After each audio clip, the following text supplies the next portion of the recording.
Morning students, कैसे हैं आप सब।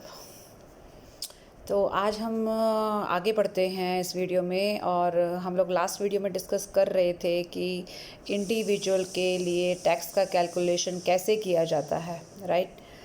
तो उसमें हमने कुछ सीक्वेंस के बारे में जिक्र किया था कि इस तरीके से हम लोग one by one step by step चलते हैं। हम लोग पहुँचे थे हेल्थ एंड एजुकेशन सेस तक, और उसके बाद हम जिक्र कर रहे थे कुछ स्पेशल इनकम्स का, यानी कि कुछ ऐसी इनकम्स जो जिस पर स्पेशल रेट से टैक्स लगता है, राइट। जिसमें हमने tax on short term capital gain के बारे में बात की थी, ठीक है। शॉर्ट टर्म कैपिटल गेन कौन से वाला, जो 111A के अंतर्गत आता है, ठीक है।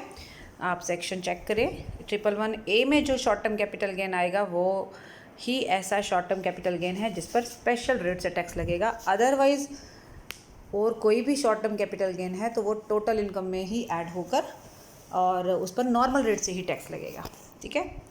दूसरी जो चीज़ थी, दूसरा पॉइंट हमने लिया था लॉटरी का। लॉटरी से जो भी इनकम हम लेते हैं उसके ऊपर भी हम स्पेशल रेट 30% चार्ज करते हैं, मतलब इनकम टैक्स डिपार्टमेंट चार्ज करता है तो हम पे करते हैं। ये पॉइंट हमारे क्लियर हो गए थे लास्ट वीडियो में।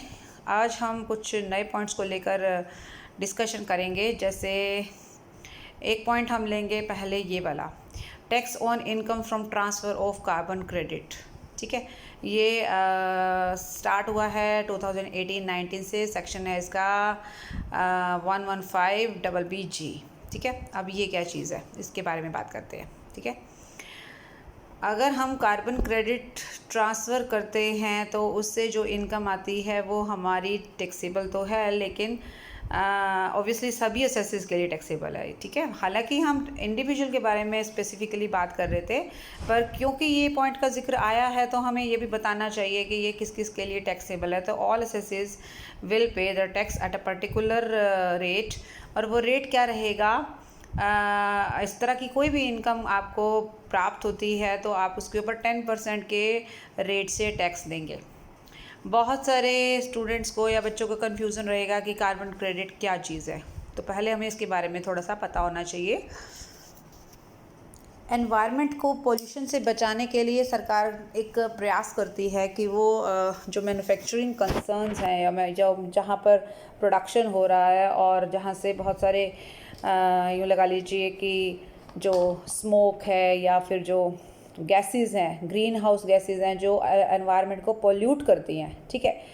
तो उससे एनवायरनमेंट को पोल्यूशन से बचाने के लिए सरकार का एक एफ़र्ट लगा लीजिए कि इस तरीके का सीन रहेगा कि एक परमिट दिया जाता है मैन्युफैक्चरिंग कंसर्न को कि वो एक लिमिट तक ही कार्बन डाइऑक्साइड और जो भी डेंजरस गैसेस हैं वो मतलब एक तरह से वायुमंडल में छोड़ सकती हैं, ठीक है।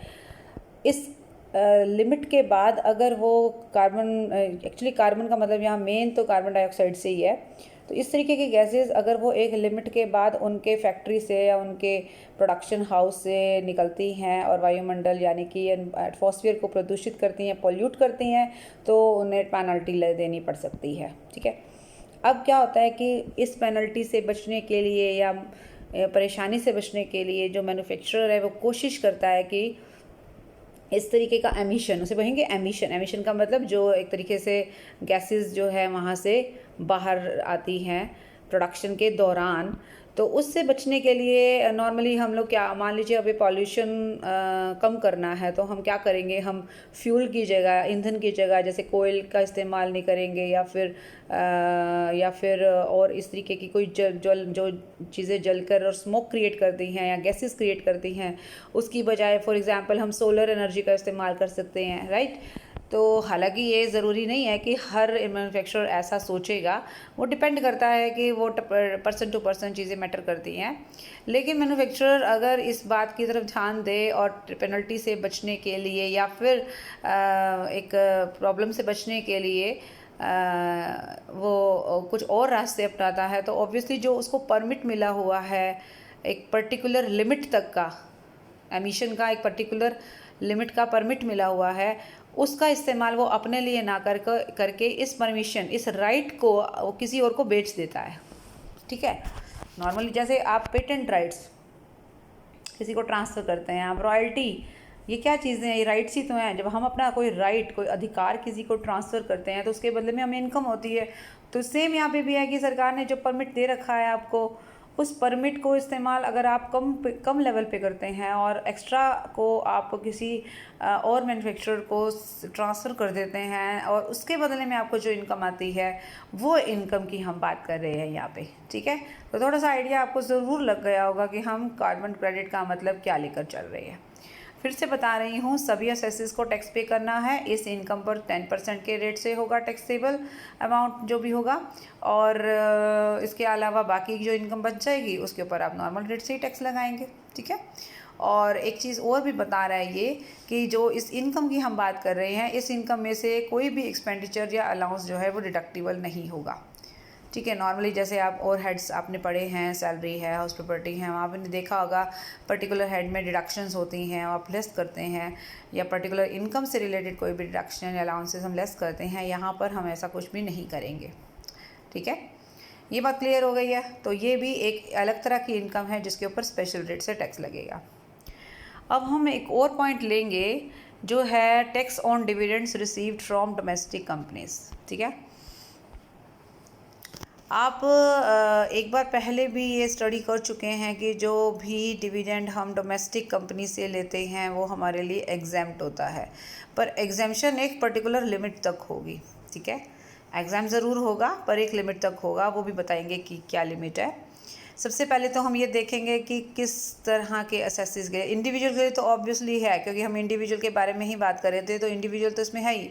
प्लस में सभी ऑल रेजिडेंट पर्सनस आ रहे हैं। ऑल रेजिडेंट पर्सन मतलब पर्सन रेजिडेंट होना चाहिए। यहाँ रेजिडेंट का मतलब ऑर्डिनरी रेजिडेंट से ही है, पर्सन है, इसका मतलब सिर्फ इंडिविजुअल नहीं है, बाकी लोग भी हैं इसमें।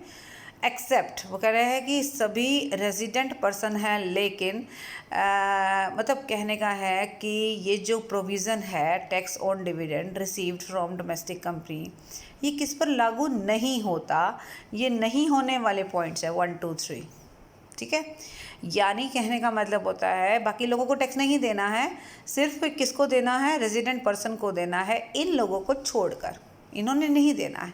अब किसने नहीं देना वो भी पता लग जाएगा हमें, डोमेस्टिक कंपनी ने नहीं देना है। अगर एक डोमेस्टिक कंपनी किसी दूसरी डोमेस्टिक कंपनी में शेयर्स खरीदती है, इन्वेस्ट करती है, और उसके बदले में उसको कोई डिविडेंड मिलता है, तो डिविडेंड उसके लिए एग्जम्प्टेड होता है।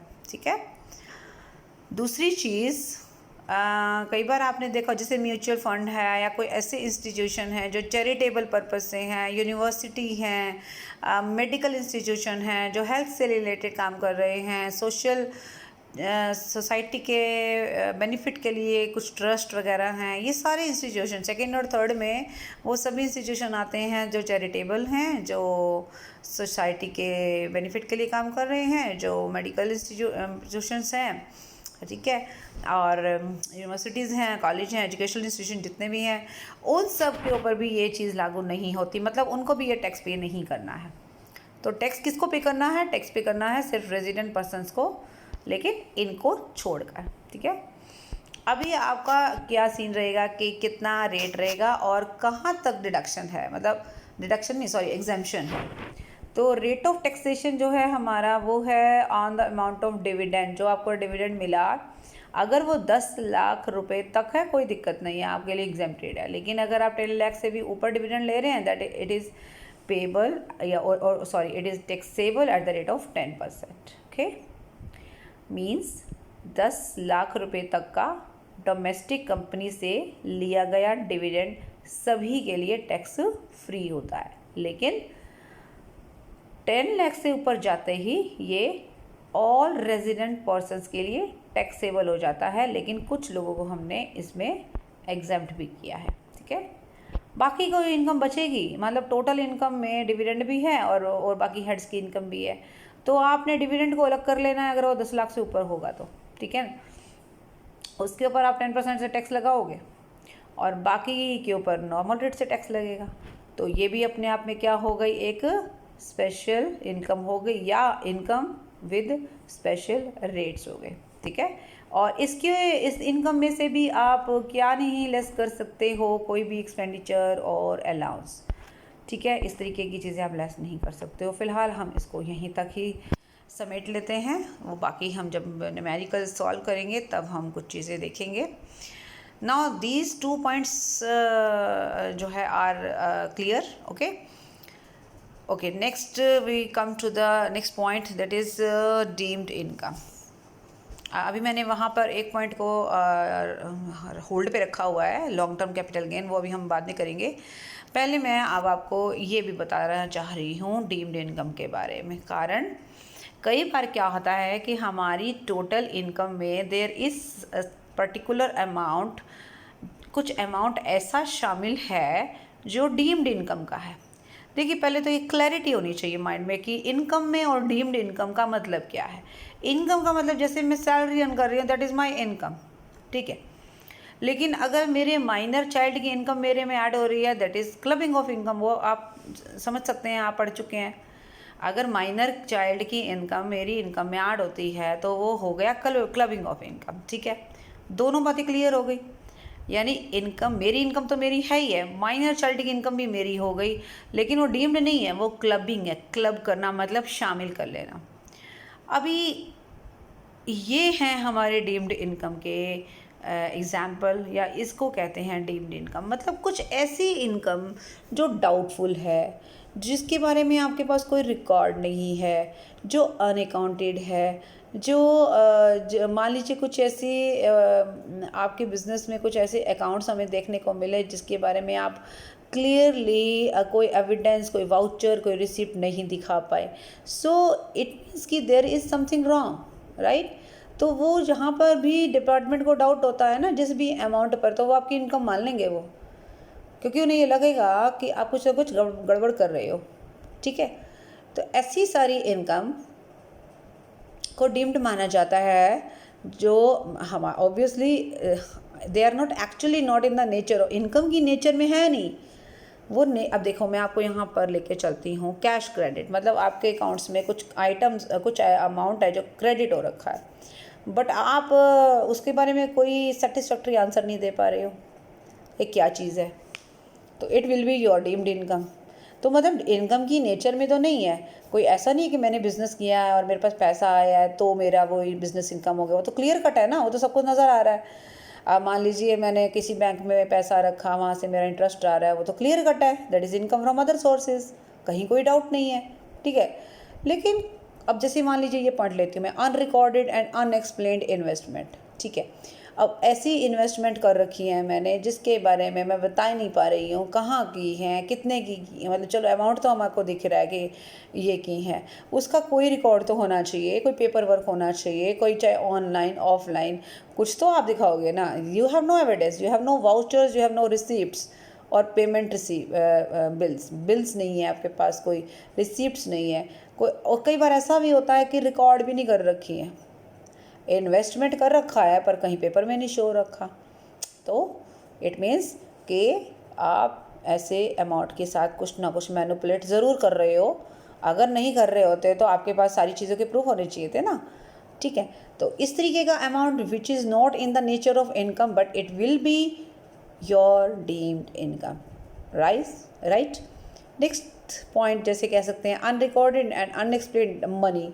वही चीज़ आ गई, अब आपके घर में रेट बढ़ी और 10 लाख रुपए एक बॉक्स में से निकल आए जी।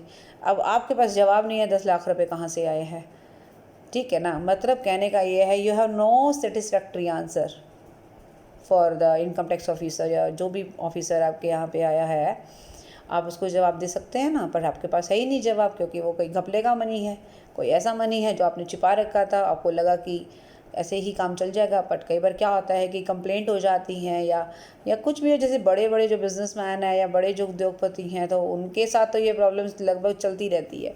आम आदमी तो ऐसी कोई इनकम टैक्स की रेट नहीं पड़ती है, लेकिन जहाँ डाउट होता है डिपार्टमेंट को, वहाँ पे ही इस तरह के छापे पड़ते हैं। तो इस तरीके का कोई भी मनी या कोई प्रॉपर्टी के कागज़ मिल गए या फिर कोई ज्वेलरी मिल गई, इस तरीके की कोई भी चीज़ें जिसके बारे में you have no evidence, you have no satisfactory answer, तो दैट मीन्स कि there is something wrong and आपको वो इस उस अमाउंट पर जितना मनी मिला है, जितने का प्रॉपर्टी है जिसके बारे में आप बता नहीं पा रहे हो, जो इन्वेस्टमेंट का अमाउंट है, वो आपका डीम्ड इनकम माना जाएगा। अब समझ में आया है मेरी बात? तो कैश क्रेडिट है, अनरिकॉर्डेड एंड अनएक्सप्लेन्ड इन्वेस्टमेंट है, अनरिकॉर्डेड एंड अनएक्सप्लेन्ड मनी है, अमाउंट ऑफ इन्वेस्टमेंट है, not fully disclose in the books of accounts. मान लीजिए एक मकान है, आपने बुक्स में तो दिखा रखा है कि मेरा 10 लाख का है, एक्चुअली वैल्यूएशन जब किया तो वो तो 50 लाख का निकला, मार्केट वैल्यू 50 लाख की है, आप सिर्फ 10 लाख दिखा रहे हो, तो 40 लाख तो आप कहीं ना कहीं गड़बड़ कर गए ना। तो आपने इन्वेस्टमेंट छिपा ली, तो गलत है ना, वो आपको दिखानी चाहिए थी। तो वो 40 लाख रुपए आपकी इनकम मानी जाएगी। अब अनएक्सप्लेन्ड एक्सपेंडिचर, ऐसा कोई खर्चा, अब मान लीजिए आप बिजनेसमैन है तो ऑब्वियसली आप टैक्स बचाने के चक्कर में कई बार क्या करते हैं हम लोग कि हम अपने डेबिट साइड पे ऐसे कोई एक्सपेंडिचर दिखा देते हैं, एक्सपेंसेस दिखा देते हैं जो कभी हुए ही नहीं, बस हमें लगा कि काम चला लेते हैं और इससे हमारा प्रॉफिट कम हो दिख जाएगा और हमें टैक्स कम पे करना पड़ेगा। But you must have all the evidence regarding each and every expenditure. So हर खर्चा, हर इनकम बिना वाउचर के, बिना बिल्स के, बिना रिसिप्ट्स के नहीं होता है। बिज़नेस ऐसे नहीं चलता है। बिज़नेस में हर चीज़ का प्रॉपर रिकॉर्ड रखा जाता है, ठीक है। और अगर आपके पास रिकॉर्ड नहीं है उस चीज़ का, आपके पास उस खर्चे का कोई भी रिकॉर्ड नहीं है, तो इसका मतलब वो खर्चा ही नहीं है, वो एक्चुअली आपकी इनकम है जो आप खर्चे के तौर पे दिखा के बेवकूफ़ बना रहे हैं डिपार्टमेंट को। तो ये सब तो नहीं चल सकता। अमाउंट बोरोड और रीपेड और हुंडी, तो जैसे हम भी कोई भी अमाउंट, मान लीजिए किसी को आप उधार देते हैं या आप किसी से उधार लेते हैं, तो एक रूल है ना कि एक पर्टिकुलर अमाउंट तक आपको कैश में ट्रांजैक्शन कर सकते हो, अदरवाइज़ आपको अकाउंट पे चेक से, या अब आजकल तो जैसे ऑनलाइन प्रोसीजर फॉलो कर रहे हैं लोग काफ़ी, तो वो चीज़ें अप्लाई करनी चाहिए। बट अगर आप नहीं करते तो जो भी अमाउंट बोरो किया है या जो अमाउंट आपने पे किया है किसी को, रीपेमेंट रीपेड करते हैं, मतलब अगर एक बार बोरो किया तो कभी ना कभी आप पैसे दोगे भी तो सही। तो अगर वो वाला ट्रांजैक्शन आपने एक तरीके से कैश में किया है तो गलत है। That must be in through account पे चेक्स और जो भी अदर मोड्स ऑफ पेमेंट और रिसिप्ट होते हैं वो सब आपने अपनाने हैं। ठीक है, ये बात क्लियर हो गई कि डीम्ड इनकम का मतलब क्या है। ये हमारी सारी डीम्ड इनकम है, ठीक है। अब इन डीम्ड इनकम का कैसे हम टैक्सेशन देखेंगे। तो टैक्सेशन ऑफ डीम्ड इनकम जो है वो असेसमेंट ईयर 2021 से ये चेंज हो गया है, पहले नहीं था ये। 2021 से इस तरीके का एक प्रोविज़न बनाया गया है, एक इंसर्ट किया गया है। क्या, एक नया सेक्शन जो है, आई थिंक सेक्शन थोड़ा सा आपको शायद नहीं दिखेगा, कोई बात नहीं, हम ऐसे ही इसको देख लेते हैं। तो अगर आपकी टोटल इनकम में ये जितने भी सेक्शन में, एक बार फिर से ले लेते हैं, मैंने सबके आगे एक सेक्शन मेंशन कर रखे हैं। जैसे कैश क्रेडिट है 68 है, फिर इसी तरह से इन्वेस्टमेंट से रिलेटेड है 69 है, मनी से रिलेटेड है 69 ये है। तो डिफरेंट सेक्शन के अंतर्गत जो भी डीम्ड इनकम है वो अगर आपकी इनकम में ऐड कर रखी हैं तो उनके ऊपर भी जो टैक्स लगाया जाएगा नॉर्मल रेट से नहीं लगेगा, ठीक है। ऐसी इनकम पर जो डीम्ड है उसके ऊपर इनकम टैक्स 60% है ना, कमाल की बात। कहाँ तो 30% है मैक्सिमम स्लैब, मैक्सिमम रेट, और कहाँ आप 60 पे पहुँच गए हो। तो ये सिर्फ इसी वजह से हो रहा है कि कहीं ना कहीं कुछ ना कुछ घोटाला है या कहीं ना कहीं कुछ ना कुछ छिपाया गया है। और एक तरीके से ये तो लगा लो कि एक डबल रेट पड़ गया आपको इस तरीके की। अगर आपके पास प्रॉपर कागज़ नहीं है, प्रॉपर पेपर वर्क नहीं है, प्रॉपर एविडेंस नहीं है, तो यू विल हैव टू पे the tax on deemed income at the rate of 60% instead of 30, 20 और 5, राइट। 5, 20, 30 में काम चल जाता, बट आपने समझदारी दिखाई और आज 60% पे करना पड़ रहा है। तो इस तरीके की समझदारी हमें कब दिखानी चाहिए, थोड़ा सा रैशनल डिसीजन लेना चाहिए। सो डीम्ड इनकम पर हमारा जो इनकम टैक्स है वो 60% लगेगा, सरचार्ज 25% है। ये देखिए हमारा वैसे सरचार्ज का रेट्स क्या थे, 10, 15 एंड 25 एंड 37, राइट, याद आ गया आपको। और ये 25% मान लेगा। अब 25% तो सरचार्ज हमारा कब लगता था, जब हमारी इनकम 2 करोड़ से 5 करोड़ के बीच में होती थी। लेकिन ये इसने तो सारा ही काम तमाम कर डाला। अब ये सरचार्ज सिर्फ डीम्ड इनकम के लिए है, ये भी ध्यान में रखना। सारी इनकम में नहीं आपने 25% लगाना है, बाकी की जो इनकम बचेगी उसके ऊपर सरचार्ज हो सकता है सरचार्ज ना लगता हो उसके ऊपर। हमारी टोटल इनकम मान लीजिए 50 लाख से नीचे है, तुम सरचार्ज के दायरे में आते ही नहीं है। लेकिन अगर डीम्ड इनकम शामिल है ना, डीम्ड इनकम पर तो सरचार्ज लगेगा ही लगेगा, दैट इज़ 25%, ठीक है। और इनकम टैक्स है हमारा 60%। और हेल्थ एंड एजुकेशन सेस तो 4% है ही है। चाहे आप इसको अलग से लगा लो, चाहे आप अदर इनकम के टैक्स में इसको ऐड करके और फिर दोनों में 4% लगा लो, वो एक ही बात है, उसमें कोई खास फर्क नहीं पड़ने वाला। ओके जी, सो ये था हमारा डीम्ड इनकम से रिलेटेड पॉइंट। तो आपको ये चीज़ें क्लियर हो गई होंगी मेरे हिसाब से। ओके, सो आज हमने 3 पॉइंट्स क्लियर किए। क्या क्या? एक तो हमने डिविडेंड का पॉइंट क्लियर किया, एक हमने किया ट्रांसफ़र ऑफ कार्बन क्रेडिट का, और विनिंग ऑफ लॉटरी का हमारे पास पहले से ही क्लियर है। हमारा शॉर्ट टर्म कैपिटल गेन का भी क्लियर हो गया है। और आज हमने डीम्ड इनकम के बारे में क्लियर किया था। अगर डीम्ड इनकम के बारे में आपको और भी डिटेल फिर से जाननी हो तो आप जो है क्लबिंग ऑफ इनकम और डीम्ड इनकम का वीडियो फिर से देख सकते हैं, जो कि आपके पास ऑलरेडी है। सो इस तरीके से आज हमारे ये पॉइंट्स क्लियर हुए। कुछ और इनकम्स के बारे में हम नेक्स्ट वीडियो में बात करेंगे। So bye bye and take care.